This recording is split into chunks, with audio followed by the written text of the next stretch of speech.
কথায় বলে দিনের শুরু দেখে গোটা দিনের খবর বলা যায়। ভালো মন্দের হিসাব ওই শুরুতেই লেখা হয়ে যায়। তাহলে কি আমেরিকায় পা রাখার মুহূর্তে হিউস্টনের ওই ঝড় টাইগারদের দুর্ভাগ্যের ইঙ্গিত ছিল, যার পরেই কিনা যুক্তরাষ্ট্রের কাছে টাইগারদের সিরিজ হারতে হলো? বিশ্বকাপের প্রথম প্রস্তুতি ম্যাচও বৃষ্টিতে ভেস্তে গেল।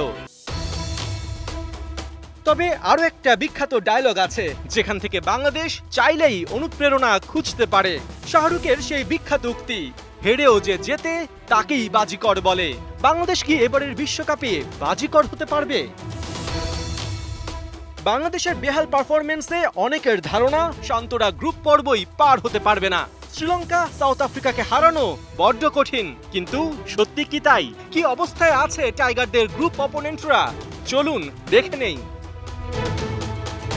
বিশ্বকাপে বাংলাদেশের প্রথম প্রতিপক্ষ শ্রীলঙ্কা। চলতি বছর ৩টা টি-20 সিরিজের ৩টাই ২-১ ব্যবধানে জিতেছে লঙ্কানরা। তবে প্রত্যেক সিরিজে ওই একটা করে হার বাংলাদেশের জন্য সুযোগ কিছুটা হলেও রেখেছে। টাইগারদের জন্য প্লাস পয়েন্ট হতে পারে ভেন্যুর অ্যাডভান্টেজ।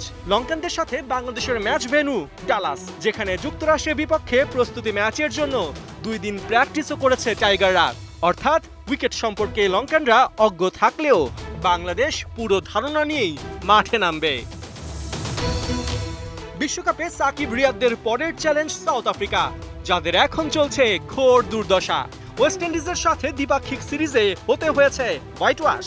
যদিও আইপিএল এর জন্য দলে ছিলেন না Markram, Heinrich Klaasen, David Miller, Marco Jansen, Kagiso রাবাদারা, তারপরেও হার তো হারি, যা মানসিকভাবে কিছুটা হলেও চাপে রাখে। তাই বিশ্বকাপে বাংলাদেশের বিপক্ষে প্রোটিয়াদের আগাম পাসমার্ক দেবার সুযোগ নেই। লঙ্কা প্রোটিয়া ম্যাচের পর ১৩ জুন বাংলাদেশের প্রতিপক্ষ নেদারল্যান্ডস। টাইগারদের জন্য স্বস্তির বিষয়, টি-20 বিশ্বকাপে এখন পর্যন্ত ডাচদের কাছে ম্যাচ হারেনি বাংলাদেশ। ২০১৬ বিশ্বকাপে ৮ রান আর ২০২২ বিশ্বকাপে ৯ রানে ম্যাচ জিতেছিল সাকিবরা। এটা ঠিক, ব্যবধানই বলে দেয় লড়াই হয়েছিল হাড্ডাহাড্ডি। তারপরেও ম্যাচ জিতে অঘটন ঘটতে দেয়নি টাইগার বাহিনী। চলতি বছর আইসিসির ফুল মেম্বারদের মধ্যে কেবল আয়ারল্যান্ডের সাথে ২টা ম্যাচ খেলেছিল নেদারল্যান্ডস, যে দুটাতেই তাদের হারতে হয়েছে।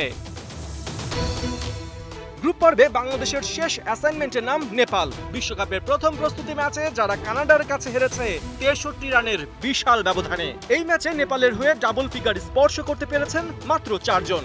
বাকিরা কেউ ডাক, কেউ ৪, ৫ কিংবা ৬ ডিসমিস। তাই বিশ্বকাপে বাংলাদেশের শিওর শট বলে যদি কেউ থাকে তাহলে সেটা এই নেপাল। তবে খেলাটা যখন ক্রিকেট, তখন পদে পদে অনিশ্চয়তা। দিন যার ম্যাচ তার।